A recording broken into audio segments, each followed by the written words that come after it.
De notre Seigneur Jésus.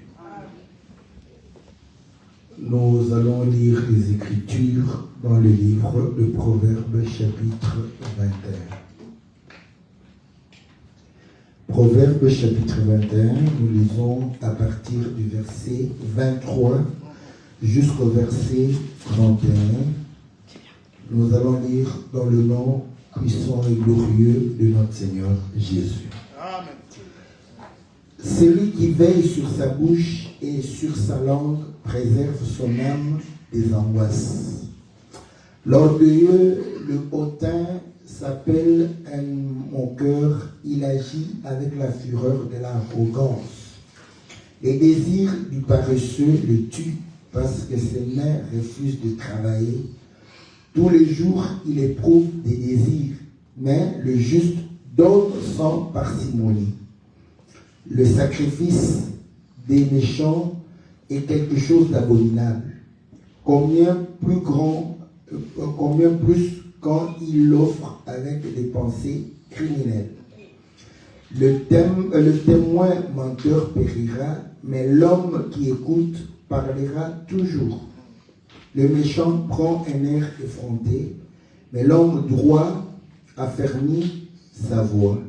Il n'y a ni sagesse, ni intelligence, ni conseil en face de l'Éternel.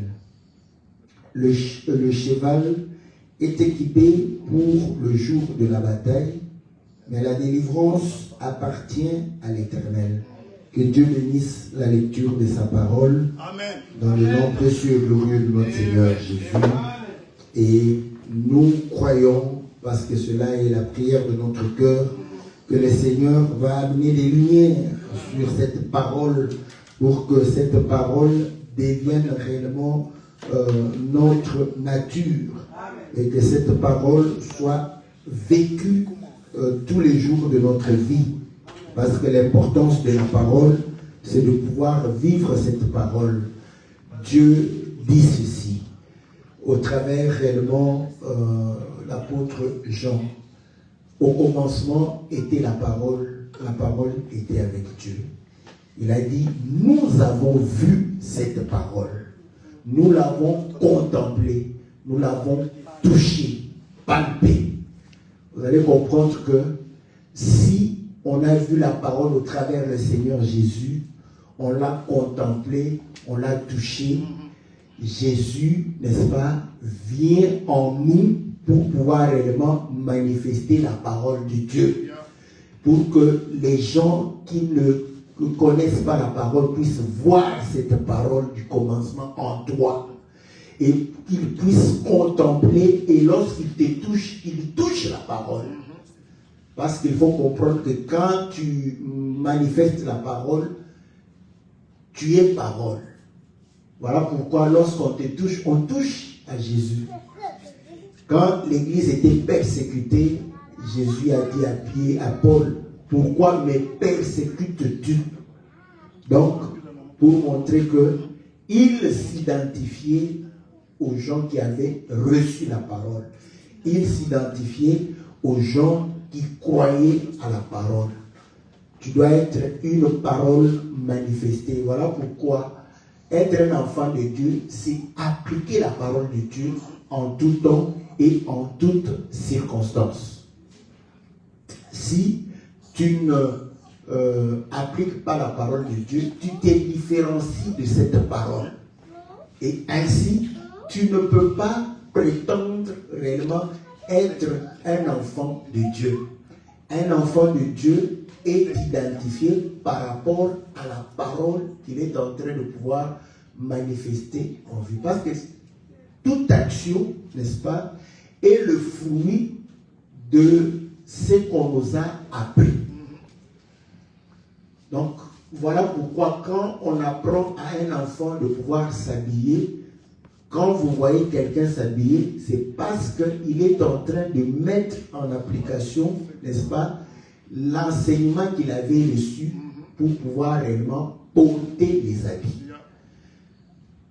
Si on n'apprend pas à un enfant de porter les habits, il ne portera pas les habits. Il restera ainsi. Si on apprend à un enfant de manger avec les couverts, quand vous le voyez en train de manger avec les couverts, parce qu'il avait appris cela. Donc, l'action, n'est-ce pas, est la conséquence des paroles qui ont été dites. Donc, être un enfant de Dieu, c'est mettre la parole de Dieu en action. Si vous ne mettez pas la parole de Dieu en action, vous êtes en train de régner cette nature-là. Il est dit ceci, nous venons de lire. Celui qui veille sur sa bouche et sur sa langue préserve son âme des angoisses. Ça, je l'ai toujours dit que les policiers et ceux qui sont dans l'appareil judiciaire, ils savent pertinemment ce que cette écriture veut dire. Voilà pourquoi on a demandé à tous les policiers. Bon, je ne sais pas si en Afrique ils le font. En Afrique, on arrête les gens en désordre. Donc, tu vas voir quelqu'un venir avec des policiers, on te prend. Et on ne te dit même pas, on ne dit pas la loi pour toi. On te prend, qu'est-ce que tu as fait? Oh non, tu as fait quelque chose, on t'amène, tu pars.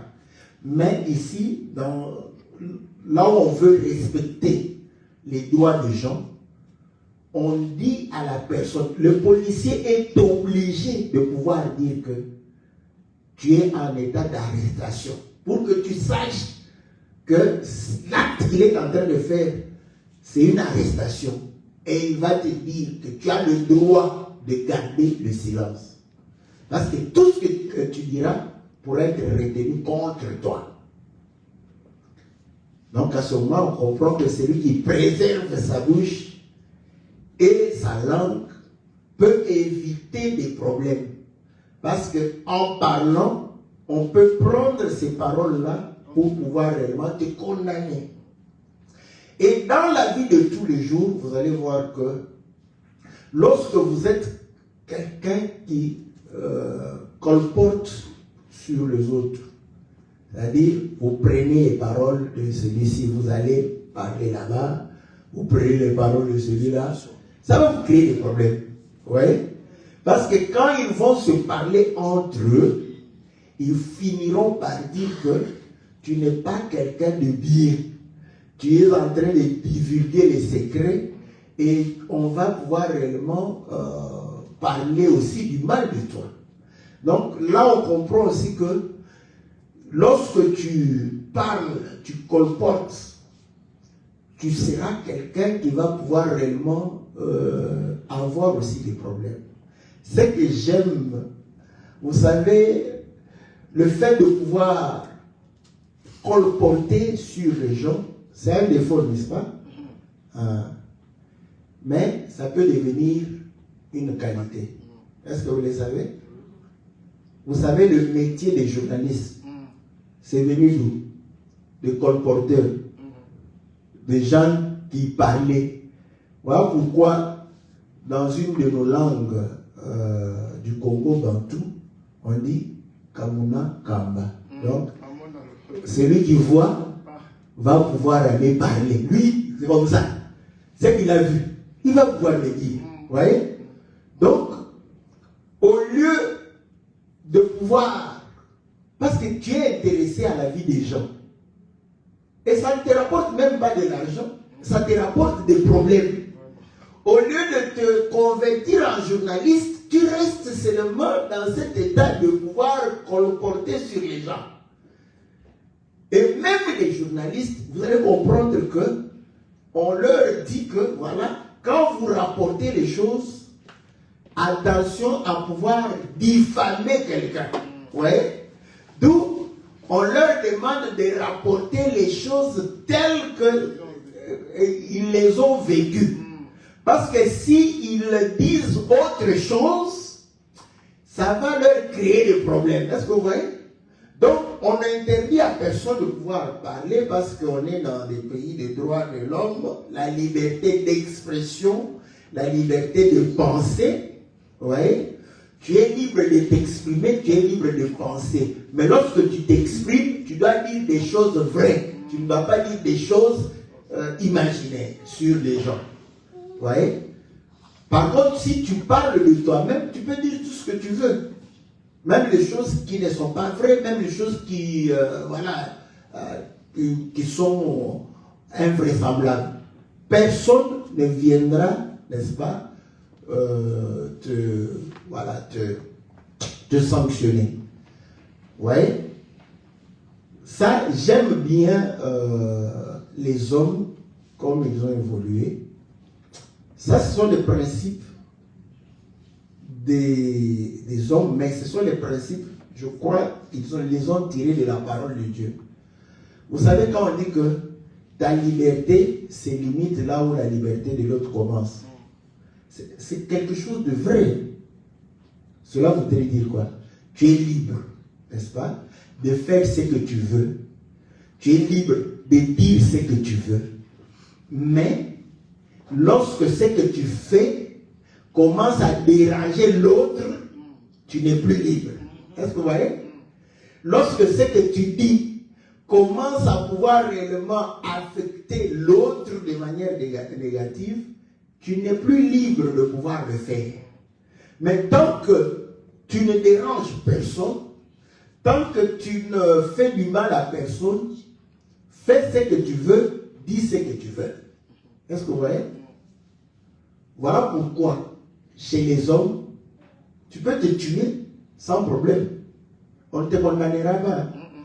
D'ailleurs, ils vont venir même te pleurer encore, donner des bons témoignages sur toi, et pourtant tu t'es tué. Mais chez Dieu, si tu te tues, tu te suicides, c'est un problème.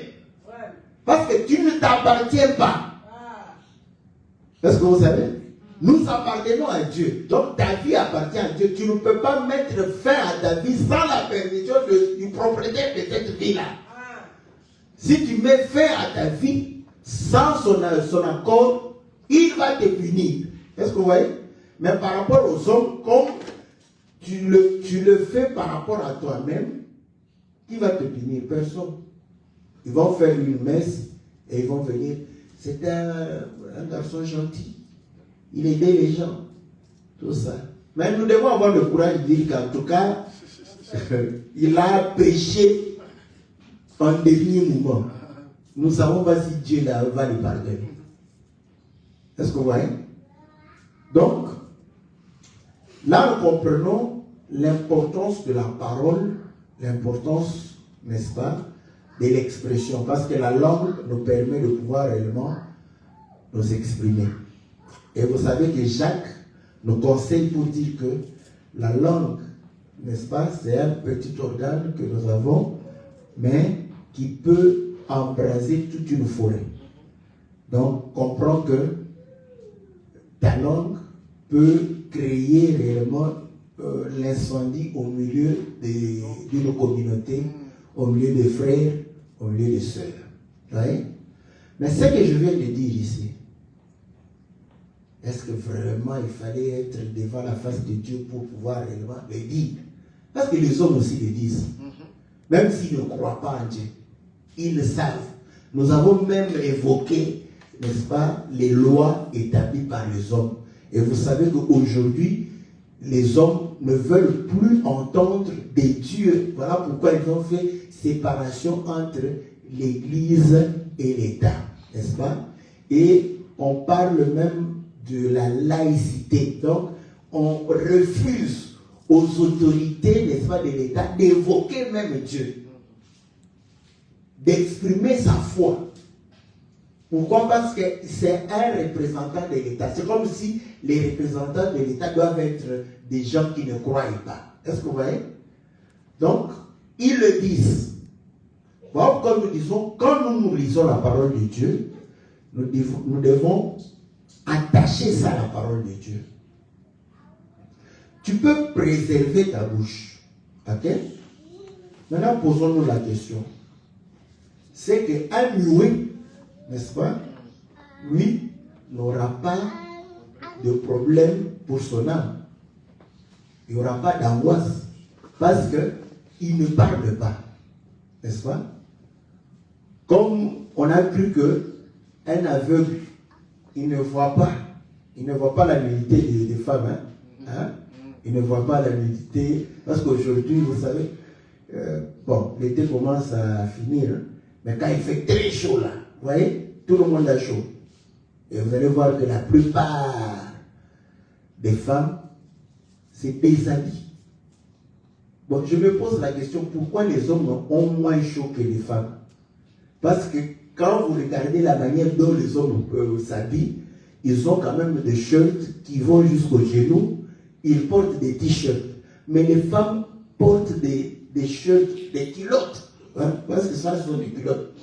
Toutes les cuisses sont dehors et portent aussi des kenzo où le ventre est dehors. Bon, c'est des mal, vous avez chaud. Est-ce que toutes les femmes ont la ménopause?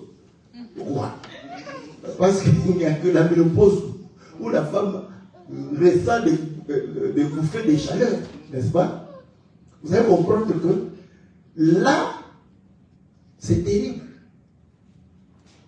Aujourd'hui, la conscience des gens est même affectée.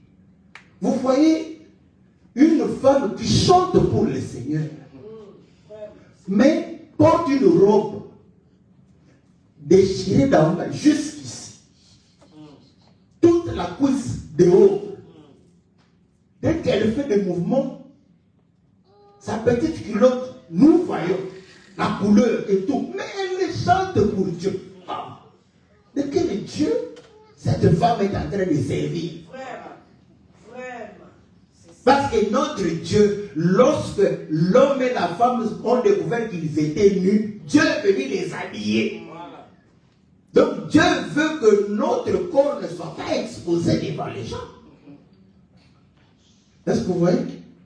Et nous avons tendance à croire que comme un aveugle ne voit pas, lui ne pêche pas. Il pêche. Est-ce que vous voyez?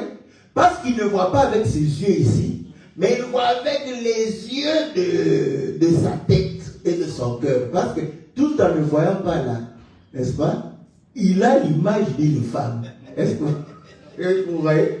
Maintenant, quand vous... Parce que ça vous arrive aussi de fermer les yeux, non? Mais de voir une femme nue dans ta tête là. D'ailleurs, quand on ferme les yeux, cette femme nue, elle est beaucoup plus parfaite que celle que nous voyons.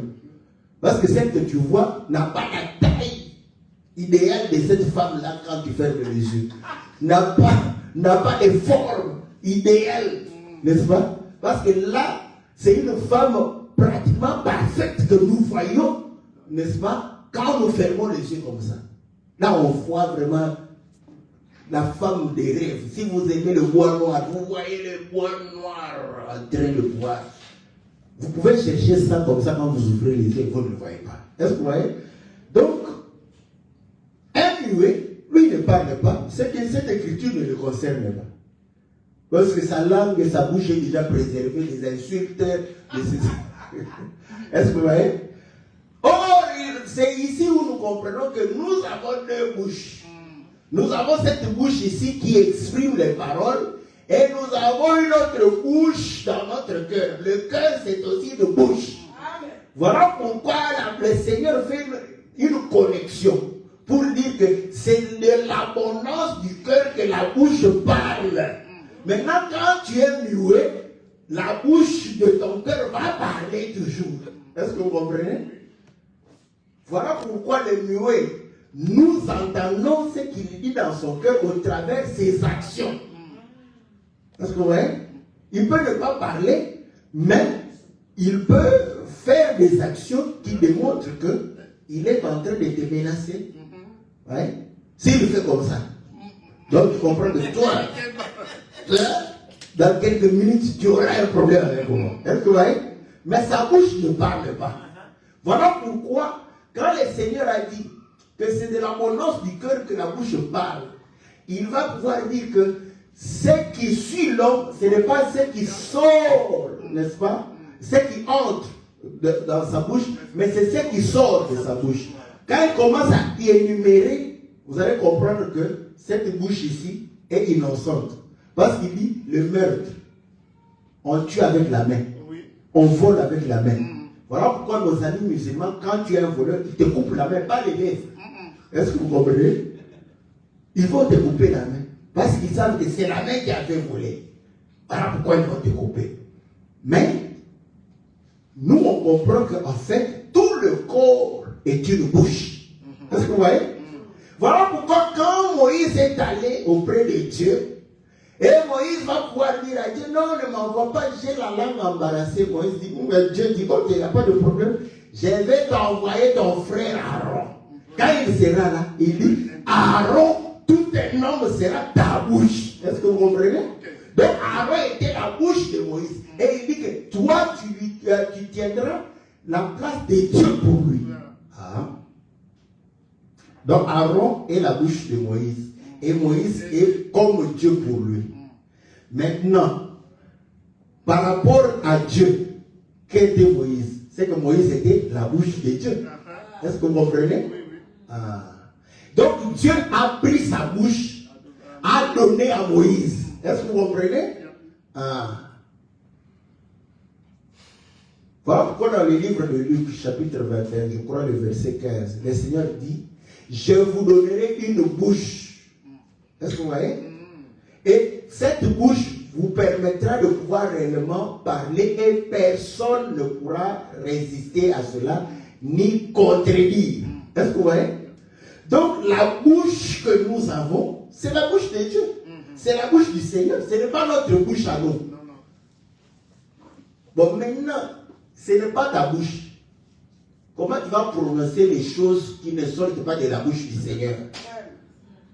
Voilà pourquoi un enfant de Dieu ne peut pas insulter parce que le Seigneur n'a pas insulté. Et il a même dit que celui qui insulte mérite la mort. Celui qui dit imbécile doit être condamné. Est-ce que vous voyez? Mais nous insultons facilement, surtout les mamans. Ils croient que parce qu'ils sont mères, Dieu leur a donné le droit d'insulter les enfants. Non, non. Est-ce que vous voyez?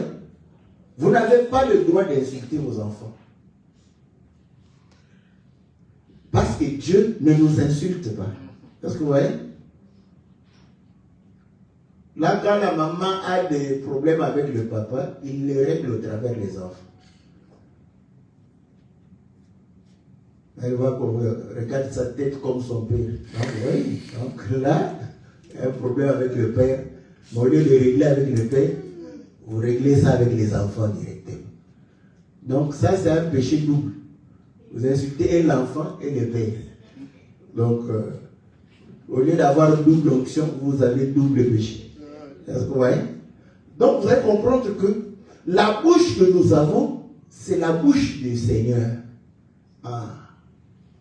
Or, cette bouche dit les choses, n'est-ce pas, la parole. Voilà pourquoi le Seigneur va dire que l'homme ne vivra pas seulement de pain, mais l'homme vivra de toute parole qui sort de la bouche de Dieu. C'est cette bouche que nous devons préserver. Est-ce que vous voyez? Préserver la langue que Dieu nous a donnée. Pour que notre âme ne puisse pas subir des angoisses. Or, le Seigneur dit, l'âme qui pêche, c'est l'âme qui mourra. Est-ce que vous voyez? Et si l'âme pêche, vous savez qu'à la fin, il dit qu'il y aura des grincements des dents, n'est-ce pas? Il y aura des pleurs. Voilà les angoisses qui nous attendent. Pourquoi? Parce que nous n'avons pas préservé notre bouche. Nous n'avons pas préservé la langue que Dieu nous a donnée. La bouche que je dis, ce n'est pas ta bouche à toi. Parce que ta bouche n'est plus pour toi.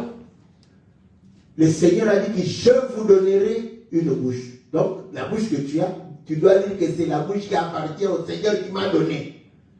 Voilà pourquoi il est dit. Dans la même bouche, on ne peut pas retrouver une bénédiction et une malédiction. Tu ne peux pas maudire l'homme qui a été créé à l'image de Dieu.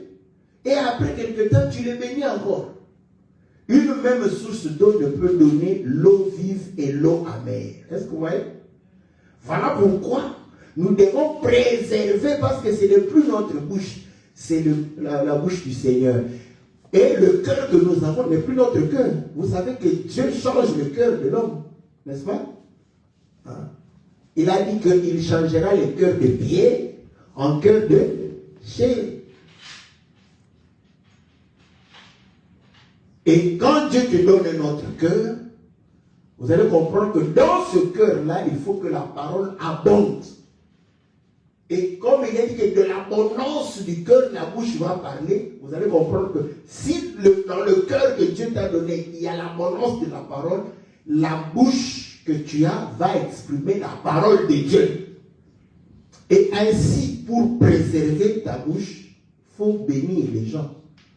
Or, bénir les gens veut dire du bien des gens. Est-ce que vous voyez? C'est pourquoi quand on t'annonce un mauvais comportement de ta connaissance, petite astuce, pour ne pas pécher, pour ne pas maudire. Parce que quand quelqu'un fait du mal, vous voulez qu'on dise quoi? Hein? Tu fais du mal, on doit t'applaudir? Non, hein? Non, hein? Ok. Mais comment ne pas le maudire aussi? Pendant qu'il fait le mal. Comment ne pas dire du mal de lui pendant qu'il fait le mal? Hein? Gardez silence. Hein? Mais nous pouvons parler. N'est-ce pas? Voilà pourquoi moi je parle toujours. Quand on m'annonce que ton ami là-bas, on l'a vu en train de se promener nu. On l'a vu en train de se promener nu. Peut-être qu'on lui a volé des habits. Est-ce que vous voyez? Parce que nous, on a vécu de telles situations. Nos connaissances sont allées voler quelque part. On les a attrapés. Comme on les a regardés, on a dit, ces gens ici n'ont pas d'argent. Même si on les garde ici, il n'y aura personne qui viendra payer pour eux. On a pris seulement leurs habits. On les a dit, partez.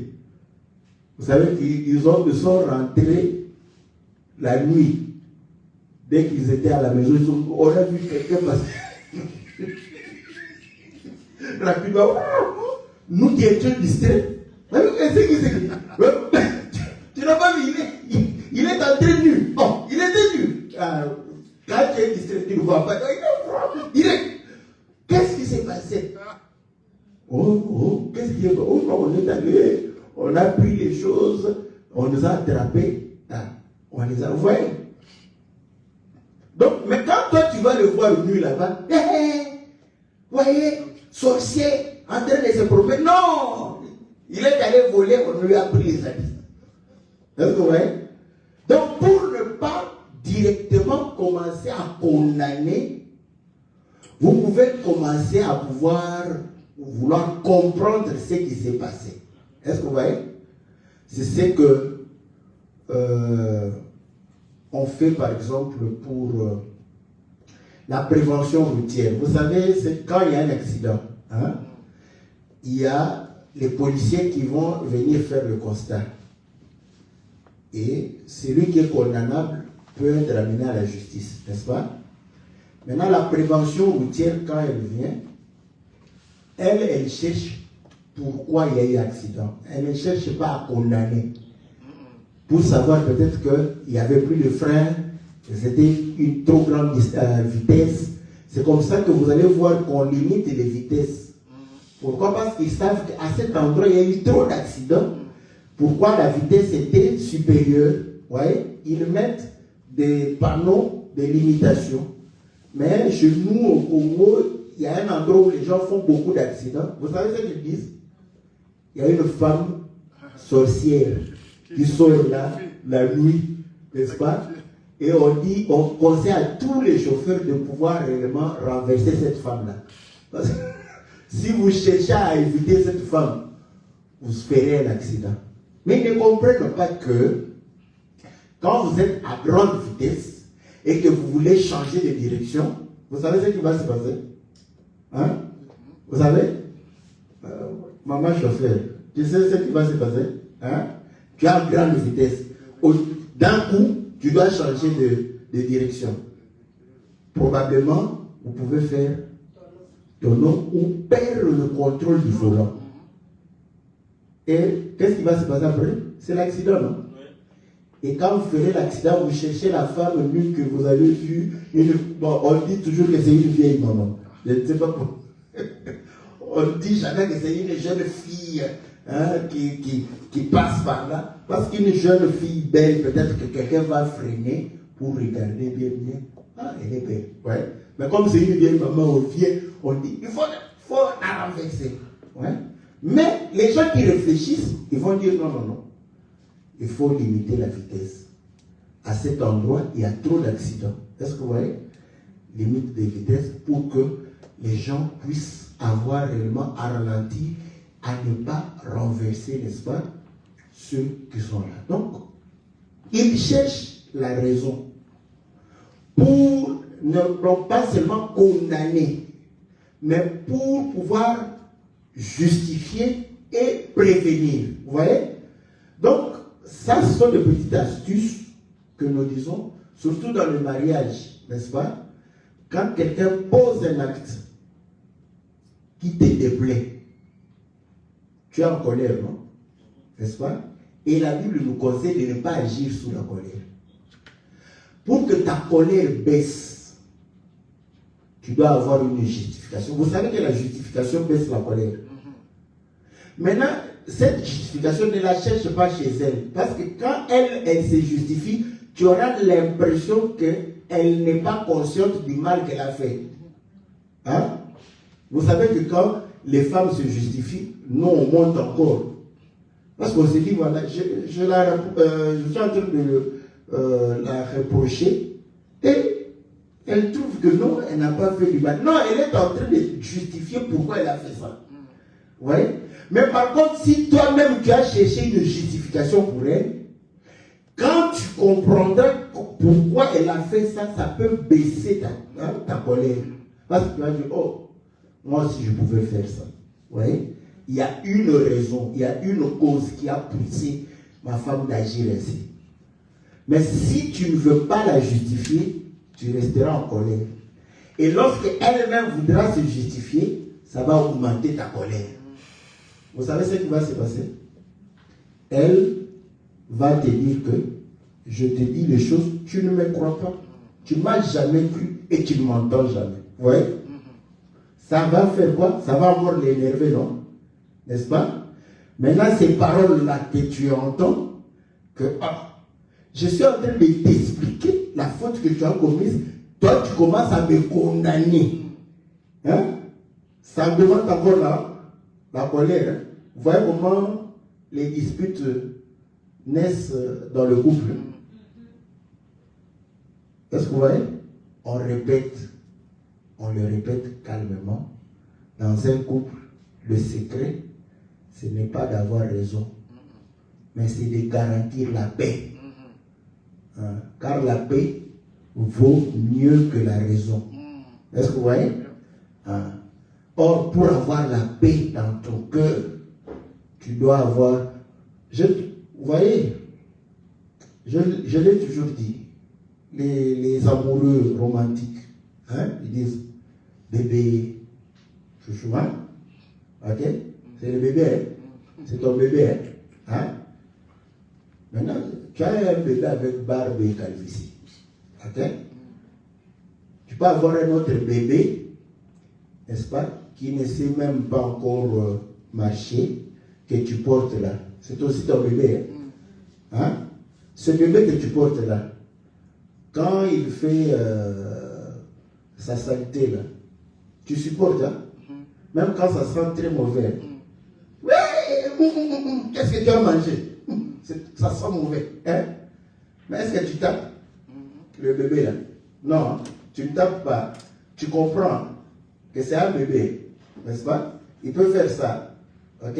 Mais maintenant, le grand bébé, avec barbe et calvitie, qui a fait la même chose, ils sont tous deux bébés, non? Pourquoi tu ne le comprends pas? Que c'est un bébé. Tu ne le comprends pas? Oui. Donc, parfois, c'est nous qui refusons de pouvoir réellement comprendre les gens. N'est-ce pas? C'est un homme, il est faillible. Donc, il peut commettre des fautes, n'est-ce pas? Et quand il les commet, qu'est-ce qu'on fait? On doit supporter, non? Parce qu'un enfant qui commet des fautes, pourquoi on le justifie? Vous savez la raison? On dit parce qu'il ne sait pas ce qu'il fait. Mais n'est-ce pas, c'est ce que le Seigneur a prononcé à la croix de Golgotha? N'est-ce pas? Pardonne-le, car ils ne savent pas ce qu'ils font. Quand quelqu'un pêche, c'est dans l'ignorance.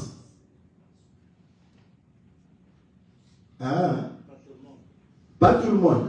Quand toi tu pêches, tu ne sais pas que c'est un péché. Quand je pêche, je sais que je pêche. C'est pas l'ignorance. Mais le jour où tu vas te repentir, nous allons dire que tu étais ignorant. Les gens qui ont dit entre Barabbas et Jésus, ils ont dit, vous croyez que c'était des ignorants? Qu'ils ont dit, oh, nous ne savons pas que nous avons choisi Jésus. Ils ont choisi Jésus qu'il soit crucifié. Pourquoi? Parce qu'ils ont dit qu'il est pire que Barabbas. Vous savez que Barabbas tuait les gens. Mais ils ont dit que Jésus est capable d'amener les Romains pour qu'on tue tout le monde. Qui est plus dangereux? Entre un petit Barabbas qui menace dans un petit quartier et un homme qui peut faire venir, n'est-ce pas, l'armée romaine.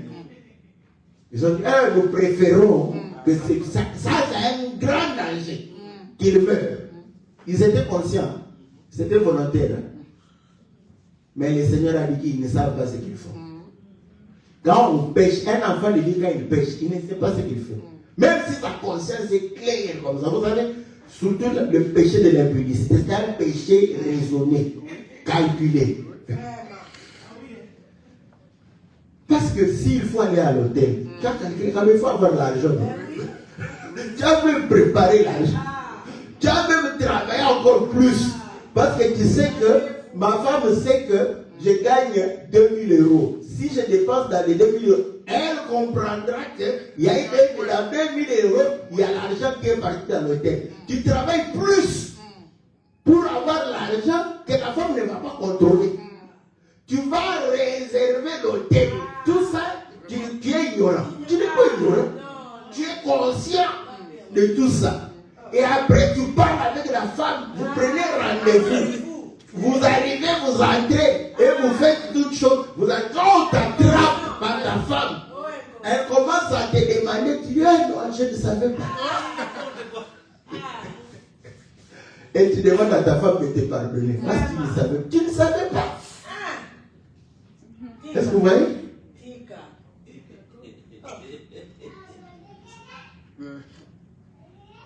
Parfois, les enfants font des choses, ils sont conscients de ça. Mais, malgré ça, nous disons qu'ils ne comprennent pas ce qu'ils font. Donc, pour pardonner quelqu'un, si tu as ce principe-là, tu vas pardonner les gens facilement. Tu vas pardonner ta femme. Tu vas dire, elle ne comprend pas. N'est-ce pas? Parce que tu peux lui dire que non, ne dépense pas cet argent. Mais elle ne comprend pas que cet argent, c'est pour quelque chose de... Hein? Mais elle voit aujourd'hui, on n'a pas à manger. Tu veux qu'on fasse quoi? Il faut vivre, non? Elle a pris l'argent. Elle a dit, toi, tu montes, ne monte pas. Comprends ça, elle ne comprend pas. C'est tout. C'est ça. Est-ce que vous voyez? Oui, elle n'a pas compris. C'est tout. Il ne faut pas en faire un problème, une montagne. Pour rien. Tu n'as pas mangé l'argent elle a pris l'argent, elle a acheté de la nourriture. Elle a même préparé une très bonne nourriture. Tu as mangé et tu étais content. Mais quand tu as pris que cet argent vient de l'argent que tu avais interdit, tu t'emportes. Dis merci, tu avais bien préparé. Quand on utilise l'argent interdit, ça donne du talent pour bien préparer. Est-ce que vous voyez? Vous voyez que le Seigneur lui-même comprend que quand on pêche, on est ignorant. Est-ce que vous voyez? Et Étienne a répété, pardonne-leur. Oui. Et Paul savait, il était conscient, non? Croyant, combattre une croyance qui était contre Dieu. Mais lorsqu'il a eu la lumière, il a compris qu'il était ignorant. L'ignorance ne veut pas dire il n'y a rien dans ta tête. Non, non. Il y a quelque chose, mais qui est faux. C'est ça aussi l'ignorance. L'ignorance, c'est aussi un vide, donc un néant. Ça, c'est pire encore. Alors, quelqu'un, c'est zéro. Dans la tête, il n'a rien, pas de réflexion. Ça, c'est l'ignorance. Mais autre ignorance, c'est tu crois savoir sans savoir. Ça, c'est donc pur. Ah, est-ce que vous voyez? Donc, nous sommes très souvent ignorants parce que nous faisons des choses croyant que cela est bon et pourtant c'est mauvais. Donc, pardonnez-nous quand nous faisons du mal, car nous sommes des ignorants, comme des petits enfants. Vous pardonnez facilement aux petits enfants. Nous aussi, nous sommes des petits enfants. N'est-ce pas que vous voyez, parfois on fait seulement les petits enfants. On fait des choses comme des petits enfants. Pardonnez-nous. Comme un petit enfant, quand il fait mal, quand tu veux, maman, pardon. Je te pardonne. Nous aussi, quand on vient, pardon. Elle dit, demain encore tu feras. Je n'ai pas encore fait demain. Tu me condamnes pour un péché que je n'ai pas encore fait. Pour le péché que j'ai fait là, je demande pardon. Est-ce que vous voyez? Que le Seigneur nous aide. L'orgueilleux, le hautain, s'appelle un moqueur. Il agit avec la fureur de l'arrogance. Ici, le Seigneur donne la définition d'un orgueilleux. Un orgueilleux, il est hautain. C'est un moqueur aussi. Et vous allez comprendre qu'il est arrogant. Est-ce que vous voyez? Quand quelqu'un est arrogant, c'est un orgueilleux. Quand quelqu'un est hautain, c'est aussi un orgueilleux. Quand quelqu'un est moqueur, c'est aussi un orgueilleux. Est-ce que vous voyez? Voilà pourquoi lorsqu'on a parlé de l'orgueilleux, nous sommes passés par Isaac, n'est-ce pas? Et Ismaël. Parce qu'Ismaël se moquait d'Isaac. Est-ce que vous voyez? Or, lorsque Paul parle d'Isaac et d'Ismaël, vous allez voir que Ismaël est le produit de la chair.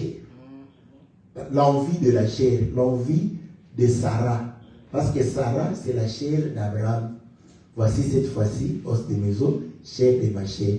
L'envie de Sarah d'avoir un enfant et Ismaël est venu. Mais Isaac, ce n'est ni l'envie de Sarah, ni l'envie d'Abraham, mais c'est la parole de Dieu. À cette même époque, je viendrai et Sarah aura un fils. Donc, Isaac est le fils de la promesse. Mais Ismaël, c'est le désir de la chair. Est-ce que vous voyez? Ismaël représente la chair et Isaac représente l'esprit de Dieu en nous. Est-ce que vous voyez? Donc, notre chair, c'est un orgueilleux, hautain, n'est-ce pas? Moqueur, et c'est un arrogant. Quand on lui montre la parole de Dieu, la chair dit, je ne suis pas encore convaincu. Est-ce que vous voyez? Or, la Bible dit que l'écriture convainc.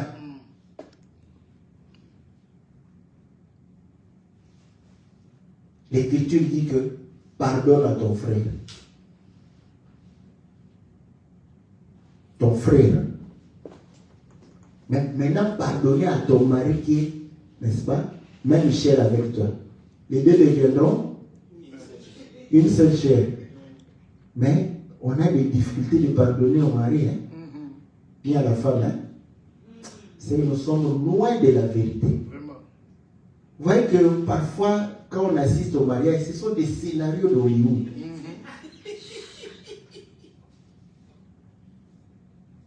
Je te donne cette alliance, signe de mon amour et de ma fidélité. Et afin que dans les bons ou dans les malheurs, je serai toujours fidèle à toi. Les malheurs, là, tu réfléchis, c'est quoi? Dans sa tête, malheur, mon mari, quand il sera malade. Malheur, mon mari, quand il sera au chômage. Malheur, quand mon mari va manquer d'argent. Ça, c'est le malheur. Mais le malheur, que quand mon mari est allé faire un petit tour chez la voisine, là, C'est plus le malheur qu'on a pensé. Mais tu as témoigné dans le bonheur et le malheur. Le malheur, là, tu as défini. Ah. Quand le mari part chez la voisine, c'est aussi le malheur.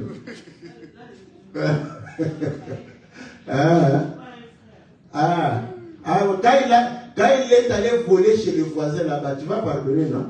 Tu vas même défendre ton mari. Il n'est pas un voleur. Mais quand il va aller tricher chez la voisine, là tu trahis ton mari, tu le livres en public. Ça, ce sont des scénarios. Est-ce que vous voyez? C'est la chair. Vous voyez? La chair est orgueilleuse. La parole dit de pardonner, la chair refuse. Non, c'est trop. Il a exagéré. Voilà la chair. Donc c'est contraire à la parole. Mais quand toi tu pêches contre Dieu, là, Dieu dit que tu as exagéré. Tu pêches tous les jours. Tous les jours tu pêches. Mais tu viens bonnement chez Dieu le soir. Seigneur, pardonne-moi, j'ai péché, j'ai insulté les gens, j'ai péché, pardonne-moi. Mais mon mari, je ne veux pas le pardonner.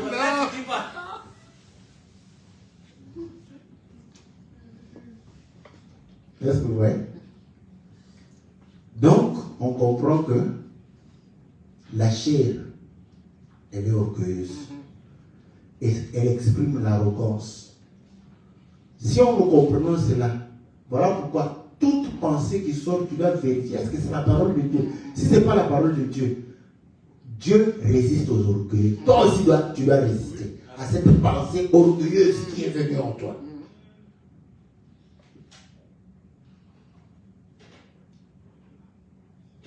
Est-ce que nous, les hommes, nous pardonnons facilement les femmes?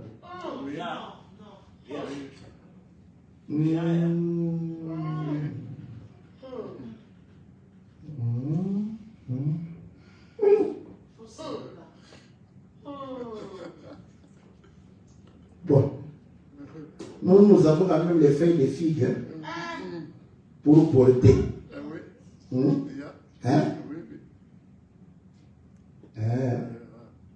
Toi, quand on t'a attrapé chez la voisine là-bas, tu as demandé pardon, non? Ok? On t'a pardonné. On t'a pardonné. Même avec difficulté, on a fini par te pardonner. Parce que la sœur, elle a résisté, première fois, deuxième fois, nous sommes venus, on a exhorté. Et la sœur a fini par dire, bon, ok, je pardonne. Maintenant, quand on attrape ta femme chez les voisins là-bas, vous avez fait la même chose, non? Hein? Tu vas pardonner. Là, la famille va venir. La famille va devenir des grands pasteurs pour toi. Et tu oses la pardonner. Mais ça, c'est le timide. Là, tu ne crois plus à la parole de Dieu. Tu vas mourir. Oh non, je risque de mourir. Elle va partir. Est-ce que vous voyez? Bon, nous avons les feuilles de figues, parce que le Seigneur a dit, en cas d'adultère, tu peux te séparer. Ça sont les feuilles de figues. Mais moi, je vais vous dire une chose. Si ça vous arrive et que vous avez encore de l'amour pour votre femme, pardonnez. Car l'amour pardonne tout. Amen. S'il n'y a plus d'amour, libère-la. Parce que tu risques de la garder pour la faire souffrir pour rien. Parce qu'une femme qui n'est pas aimée, c'est une femme maltraitée. Vous savez? Parce que maltraitant, ce n'est pas seulement donner des coups. Vous savez qu'aujourd'hui, en Europe, ici, on ne donne plus de coups. Quand tu donnes des coups, vous savez qui va venir te prêcher la parole? C'est la police. Ce sont des serviteurs de Dieu. Vous voyez, hein? Parce que nous, on prie. On va dire, oh, ma soeur, pourquoi tu appelles? Moi, je te dis, appelle la police. Parce que c'est un frère qui n'écoute pas la parole de Dieu. Alors, appelle la police. C'est un converti, c'est un païen. Appelle la police. Là, les gens disent, oh, pasteur, tu ne sais pas pardonner. Mais toi, frère, tu tapes ta femme comment? Parce que toi-même, pour la démonstration, là, voici l'os de mes os, chair de ma chair. Bon, maintenant, quand toi tu te fais du mal, est-ce qu'on te voit en train de faire ça? On t'a déjà vu ça, faire ça, en train de te taper là. Jamais. À moins que tu deviennes fou. Est-ce que vous voyez? Donc tu te pardonnes. Mais quand c'est la femme, tu donnes deux coups. Donc c'est que tu ne crois pas à la parole de Dieu. Si tu ne crois pas à la parole de Dieu, on t'appelle d'autres serviteurs de Dieu. Parce que le policier est aussi un serviteur de Dieu. Tu l'appelles serviteur de Dieu. Viens. Viens ici. Il y a un inconverti qui me tape, qui croit que je suis un sac de boxe. Quand il va venir, on va t'éduquer. Voilà. Tu vois, au lieu de te dire que va écouter la parole de Dieu, ils vont te dire, pour maîtriser ta colère, tu dois faire 10 séances chez le psychologue. Parce qu'ils ont trouvé que tu es colérique. Il faut maîtriser ta colère. N'est-ce pas? 10 séances chez le psychologue. Là, quand tu arrives là-bas, pourquoi tu tapes ta femme? Ma femme n'écoute pas. C'est pourquoi j'ai tapé. Hein? C'est ça. Donc, ta femme n'écoute pas. Et quand toi tu n'écoutes pas, on te tape. Oh non. Moi, ça arrive pas très souvent. Ah, mais ça arrive quand même. Là, le psychologue va commencer à jouer avec toi. Et là, ça va t'énerver encore. Là, tu te dis, cette femme ici. Est-ce que vous voyez? Et on va t'envoyer chez une femme psychologue pour pouvoir t'enseigner la parole de Dieu. Est-ce que vous voyez? Donc, le vrai arrogant, hautain, orgueilleux et moqueur, c'est la chair. Voilà pourquoi on dit de ne pas écouter la femme. C'est la chair, la vraie femme qu'on ne doit pas écouter. Mais il faut écouter ta femme, hein, parce qu'elle donne de bons conseils. Vous savez que les femmes ont le 6e sens. Hein. Amen. Là, tu vis avec des calculs là-bas. Donc, on va faire ici, ça va marcher. Tout ça. La femme, elle regarde. On ne fait pas ça. Oh, pourquoi on ne fait pas? Non, on ne fait pas. Va faire. Après, quand tu vas revenir, là, il n'y a pas de discours.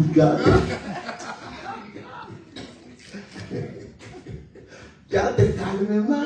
Là, on te demande, ça a été. Attends, c'est avec des questions. Non, on t'avait prévenu. Hein? Est-ce que vous voyez? Dans la chair, c'est cette femme qu'on ne doit pas écouter. Parce que la femme a été identifiée à la chair. Les désirs du paresseux le tuent parce que ses mains refusent de travailler. Tous les jours, il éprouve des désirs, mais le juste donne sans parcimonie. Ah, vous voyez? Un paresseux a des désirs. Hein? Voyez? Mais pour accomplir ces désirs-là, comme ses mains n'ont rien fait, donc ses mains ne vont rien recevoir.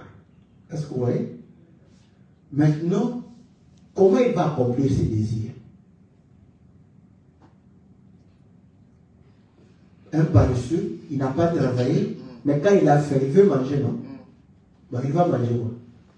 Il n'y a rien. Donc, il n'y a rien à manger. Est-ce que vous voyez? Et lorsque vous avez un désir et que vous ne pouvez pas accomplir ce désir, vous savez que vous êtes tué moralement. N'est-ce pas? Vous avez envie. Et là, les voisins seront une torture pour vous. Quand vous voyez les voisins accomplir leur désir, là tu vas dire, ah, on est venu les laisser. Oui, parce que tu ne fais rien. Voilà pourquoi tu vas contempler. Et là, tu deviens agressif. Oh non, d'ailleurs, lui, il a volé, tu l'as attrapé, tu as vu là où il a volé. Est-ce que vous voyez? Quand il roule dans sa voiture, ah, c'est un orgueilleux. On vient de voir, est-ce qu'il est orgueilleux. La voiture, c'est pour le déplacer, n'est-ce pas? Et il veut être dans de bonnes conditions. C'est tout. Est-ce que vous voyez?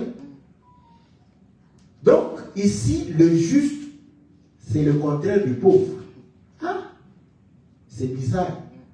Moi, j'aurais cru, mais, on allait dire, mais le riche, hein? En bon français, on allait dire, mais le riche donne sans parcimonie. Parcimonie veut dire épargner, n'est-ce pas? Donner à compte-goutte. Hein? Quelqu'un, donc quand tu viens, on va aller dans le marché, au marché là. Oh, un oignon coûte combien? 50 centimes. Vous prenez un oignon, vous ne prenez pas le panier d'oignons. Voilà un homme qui donne avec parcimonie. Hein? Donc il donne l'argent pour un oignon, pour aider quoi. On est combien ici? On a 4. Donc je crois que le petit sachet là de pâtes va nous suffire. Donc il calcule tout. N'est-ce pas? Voilà. Là il donne. Il garde son argent. Mais on dit le juste donne, hein, sans regarder. Hein. Dans notre langue, on dit apé satanate. Voilà. Donc c'est quelqu'un qui ne regarde pas à sa poche. Donc quand il sort, il ne choisit pas les billets. Il les sort comme ça pour distribuer. Est-ce que vous voyez? Mais ça, nous devons dire le pauvre. Le contraire du pauvre, c'est le riche. Mais on dit le juste. Ah. Donc on comprend qu'au lieu que la parole parle du riche, la parole parle du juste. Et le juste, vous savez qu'Anna chantait qu'il n'y a pas de juste sur la terre. Il n'y a pas de saint. Mais qui est ce juste-là? C'est le Seigneur Jésus. Parce que lui, il a marché dans la justice. Est-ce que vous voyez? Voilà pourquoi il dit, je donne ma vie et une vie au brebis, une vie abondante. Vous voyez? Sans épargne, sans parcimonie. Quand il donne sa vie, il donne. Quand il donne le Saint-Esprit, il le donne sans mesure. N'est-ce pas? Le Seigneur te fait du bien, n'est-ce pas? Sans calculer. Ça, c'est notre Seigneur. Parce qu'il en a. Mais pour pouvoir être considéré comme juste, vous savez ce qui s'est passé? On l'a amené à la croix. Vous savez qu'il y a eu un Romain lorsqu'il a percé et que le sang et l'eau, on a dit que c'était sur ses yeux. Apparemment, il ne voyait pas clair. Il a commencé à voir clair. Il a dit certainement, cet homme était juste. Est-ce que vous voyez? Par sa mort et sa résurrection, Dieu l'a justifié. Tout le monde a été certifié qu'il est juste. Parce que s'il était pécheur, il allait rester dans le tombeau. Mais comme il est sorti, il a été justifié. Mais écoutez, pour être juste, il est passé par le sacrifice. Or, le paresseux n'aime pas le travail c'est le sacrifice. Est-ce que vous voyez? Ah.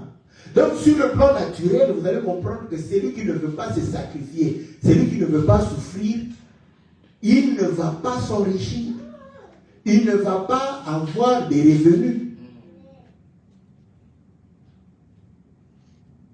Et les hommes ont compris. Quand tu restes à la maison, oh, il n'y a pas de travail, ils vont te chercher du travail.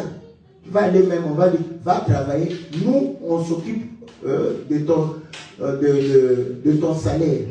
L'homme à qui, parce qu'il y a des gens qui ont du travail mais qui n'ont pas l'argent à payer. Est-ce que vous le savez? On va lui dire, bon, comme toi, tu as du travail mais tu n'as pas assez de moyens, on t'envoie quelqu'un pour aller travailler. Ben, il ne peut pas manger notre argent gratuitement. Est-ce que vous voyez? Les hommes ont compris cela. Et là, on comprend aussi. Pour les choses de Dieu, si vous ne vous sacrifiez pas, vous allez avoir des désirs. Mais ces désirs vont vous tuer. Est-ce que vous voyez? Voilà pourquoi Jacques dit, vous priez, mais vous ne recevez pas. Parce que vous priez mal. Vous savez, prier mal, ça veut dire quoi? Parce que les gens, quand on dit ça, prier mal, ça veut dire quoi? Hein? On le dit facilement. Hein? Vous priez mal. Bah, dis-moi, quand toi tu pries mal comment? Hein? Quand Seigneur, si tu as des problèmes, si tu exposes tes problèmes, mon mari n'écoute pas, mon mari est responsable, mon mari, ah Seigneur, aie pitié. Hein? Tu as mal prié? Oh, mes enfants échouent à l'école. Et demain encore ils échouent. Tu as mal prié? Hein? Vous voyez? Si nous regardons les formulations, vous allez comprendre qu'on aura des difficultés pour dire que ça c'est une bonne prière, ça c'est une mauvaise prière. N'est-ce pas? Mais le Seigneur lui-même a dit, quand vous priez, ne multipliez pas les paroles vaines. Hein? Quelles sont ces paroles vaines qu'on peut multiplier? Hein? Ah, vous voyez, hein? On croit que la parole de Dieu est facile. Hein? Hein? Et les gens ont cru que non, quand on a dit de ne pas multiplier les paroles vaines, il faut faire des prières courtes. Non, non. Il a dit paroles vaines. Or, Salomon vient nous expliquer pour dire que tout est vanité. Et poursuite devant. N'est-ce pas? Qu'est-ce qui était vanité, poursuite devant? Tout ce qui était lié à la chair. Est-ce que vous voyez? Donc, quand vous faites vos prières pour les intérêts de la chair, vous priez mal. Parce qu'il est dit que les désirs de la chair sont contraires aux désirs de l'esprit. Ils sont en guerre. Mais toi, tu demandes à Dieu de nourrir les désirs de la chair. Est-ce que vous voyez? Donc quand tu demandes de l'argent à Dieu, ne demande pas l'argent à Dieu pour bien t'habiller. C'est charnel. Demande l'argent à Dieu pour d'abord soutenir l'œuvre de Dieu. Voilà. Vous voyez la différence? Tu demandes l'argent pour avoir des projets. Je vais construire une maison charnelle, terrestre. Et c'est diabolique parce que ça ne contribue pas à l'œuvre de Dieu. Oh Seigneur, donne-moi de l'argent, je vais faire des fêtes. Quand tu fais des fêtes, vous savez pourquoi les fêtes énervent les pasteurs? Oui, je vais vous dire, les fêtes d'anniversaire, énervent les pasteurs. Moi, je dis la vérité. Parce que quand les pasteurs arrivent là-bas, ils vont compter le nombre des invités. Il compte le nombre de nourritures que vous avez préparées. Il fait les calculs dans sa tête. Il trouve qu'on a dépensé ici 600 euros. Il dit, mais nous avons besoin de 200 euros. Mais il dépense 200 euros. Dans son cœur, il maudit. Entre-temps, vous lui avez donné la prière. Seigneur, c'est jour de fête, nous bénissons. Est-ce que vous voyez? On venait de lire de l'écriture qu'un criminel qui fait une offrande, c'est abominable, hein? Un méchant. D'autant plus que quand il le fait avec des pensées criminelles. Faites attention aux prières que vous donnez au pasteur pendant les fêtes. Surtout quand l'église a des besoins. Ça serait une prière avec intention criminelle. Oui, parce que dans son cœur, vraiment, cette famille ne voit pas que l'église a besoin. Parce qu'on va manger après, le Seigneur a dit, on va aller où? Dans des toilettes pour eux. Donc tout l'argent était dépensé pour rien. Mais quand l'église a un problème d'argent, tu ne pries pas. Seigneur, donne-moi l'argent pour que je donne à l'église. Vous voyez? La bonne prière que tu allais faire. Vous savez, quand tu pries comme ça, le Seigneur va donner plus. Hein? On a toujours dit que l'enfant de Anne, on connaît son nom, n'est-ce pas? Et les enfants de Péniel, on ne connaît pas le nom des enfants de Péniel. Ok. Mais Anne n'a pas eu un seul enfant. Bon, maintenant les autres enfants, vous connaissez leur nom? Non, hein? Donc ces enfants-là sont aussi comme les enfants de Péniel. Hein? Mais pour dire que quand elle a demandé un serviteur de Dieu, Dieu lui a donné plus. Est-ce que vous voyez? Si tu demandes l'argent pour l'œuvre de Dieu, Dieu le même hier, aujourd'hui, il va te donner plus. Pour que tu donnes à l'œuvre et que tu t'achètes la pile là que tu voulais acheter. Hein? C'est pas mauvais. Hein? Est-ce que vous voyez? Ah. Il va te donner plus pour que tu aies une belle voiture, il va te donner plus pour que tu aies une belle maison, parce que cette maison-là sera une maison qui va accueillir les enfants de Dieu. La voiture va pouvoir permettre aux enfants de Dieu de se déplacer, de venir au culte. Est-ce que vous voyez? Donc vous allez comprendre que si nous prions pour avoir les biens matériels, afin que ces biens puissent servir Dieu, notre prière n'est plus vaine. Voilà pourquoi la Bible dit que celui qui est riche, qui ne pense pas à Dieu, n'est pas riche pour Dieu. Nous devons être riches pour Dieu. Prier pour que nous puissions avoir de l'argent et soutenir l'œuvre de Dieu. Dieu est bon.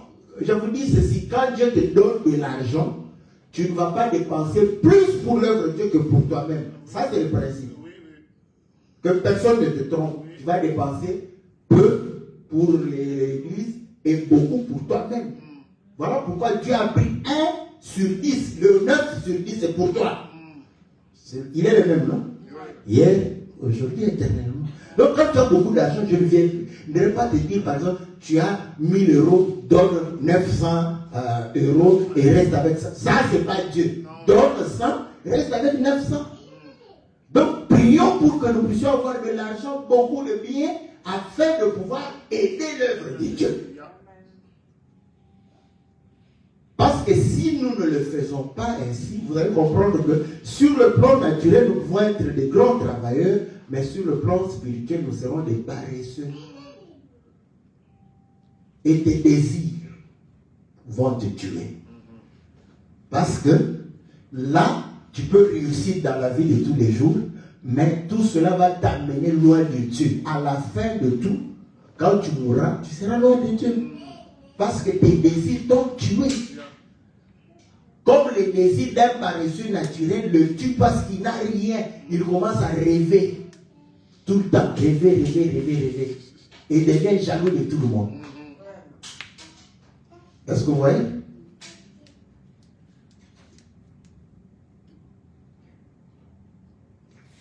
Le témoin menteur périra, mais l'homme qui écoute parlera toujours. Vous voyez? Si Dieu nous donne la bouche, c'est parce que nous devons être ses témoins. Les témoins qui périssent, c'est quelqu'un qui parle sans avoir écouté Dieu. Et c'est toujours dangereux que Dieu ne t'a pas parlé et tu viens que Dieu m'a dit. Ça, c'est le péché mignon des pasteurs. Parce qu'ils savent que s'il te dit que Dieu lui a dit, tu vas croire. Dès qu'il a entendu l'histoire chez une autre sœur ou un autre frère, il vient, au lieu de dire que j'ai écouté ton problème, oh, Dieu m'a dit. Dieu t'a dit quoi? Rien dit. Ils périront. Parce que quand il faut témoigner la vraie parole de Dieu, ils ne savent pas témoigner la vraie parole de Dieu. Mais celui qui écoute parlera toujours. Vous voyez? Pour parler, il faut écouter. Quelqu'un s'est posé la question pour dire, mais comment je ferai pour être comme vous, pour parler? Moi, je dis, nous, on a beaucoup écouté. Seulement, quand tu écoutes beaucoup, tu vas aussi parler. C'est ce que l'Écriture dit. Parce que, en réalité, tu vas commencer à répéter ce que tu as écouté. Mais tu n'as rien écouté, tu vas répéter quoi? C'est pourquoi dans la vie, il faut répéter, parler, n'est-ce pas, les choses que vous avez écoutées au travers de la parole de Dieu. Le méchant prend un air effronté, mais l'homme droit affirme sa voix. Donc on comprend que lorsque tu es méchant, Dieu va pouvoir te punir et cela va pouvoir réellement te faire du mal. Mais quand tu es droit, Dieu va te soutenir. Il n'y a ni sagesse, ni intelligence, ni conseil en face de l'Éternel. Voilà. Nous ne pouvons conseiller Dieu. Vous voyez? C'est pourquoi nous disons, quand tu lis la parole de Dieu, ne viens pas conseiller Dieu. On lit très bien, n'est-ce pas, que le cheveu de la femme, c'est une gloire.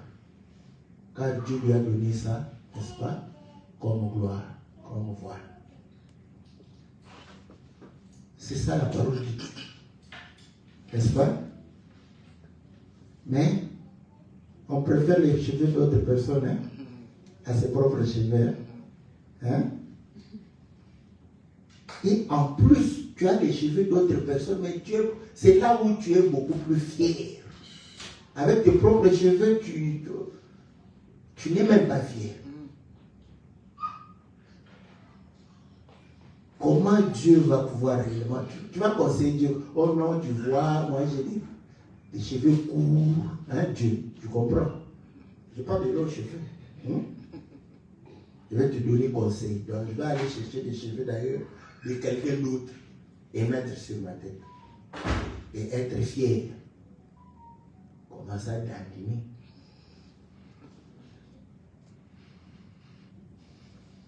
Parfois j'aime, vous savez, les réseaux sociaux. Dans les réseaux sociaux, vous passez le temps, oui, mais quand vous regardez avec il y a un monsieur là qui a le truc qui donne le lait là, on appelle ça quoi? Vous voyez, pour balayer, il y a une pompe là, on met le fond, ça enlève. Bon, c'est comme un aspirateur. Hein? Il vient comme ça derrière les femmes. Tous les chefs. Ça va. Et la femme commence à suivre. Et là, il ne fuit pas très loin. Juste à côté, il fait femme là. Quand la femme vient, il court. On rit. Hein? Mais tu allais avec les cheveux et tout. Lui, il est venu. Juste à un vent fort. Les cheveux sont partis. N'est-ce pas? Oh non, vous voyez, je n'ai pas de cheveux, je n'ai pas de ceci. On ne conseille pas Dieu.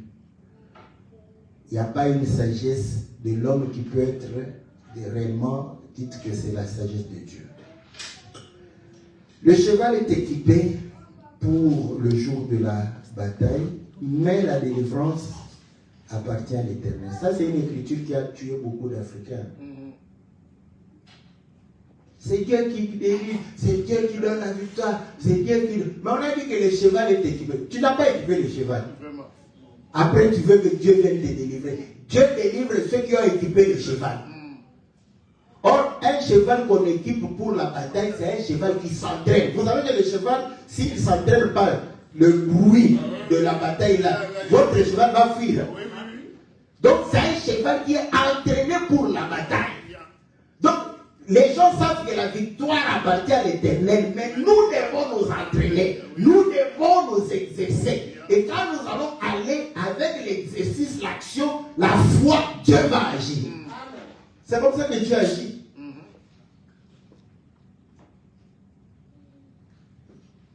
Vous vivez dans la saleté, Dieu va agir depuis.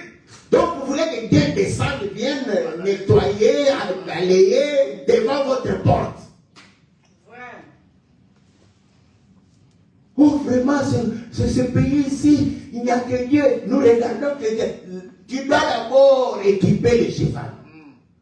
Tu ne t'achètes même pas un balai.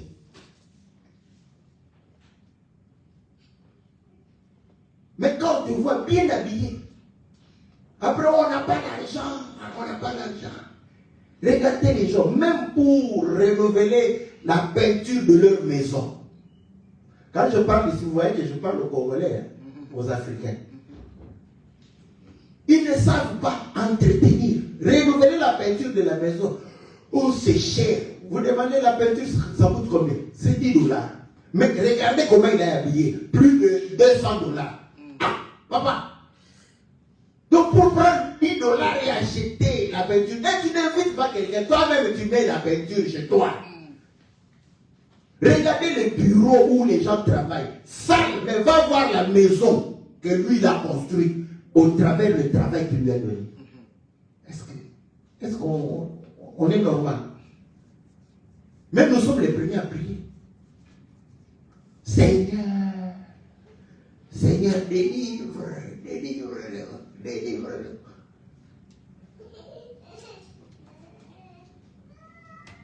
Mais quand on te dit de pouvoir réellement entrer dans l'armée, tu refuses. Israël prie, mais le service militaire obligatoire. Ils savent que Dieu est pour eux, non? Ils s'entraînent.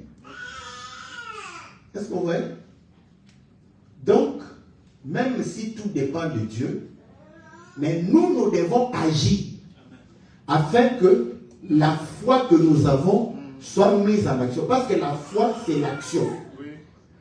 Si tu crois que Dieu va te délivrer, tu dois agir. Mais Dieu ne peut pas délivrer un fainéant. Tu n'es pas un guerrier.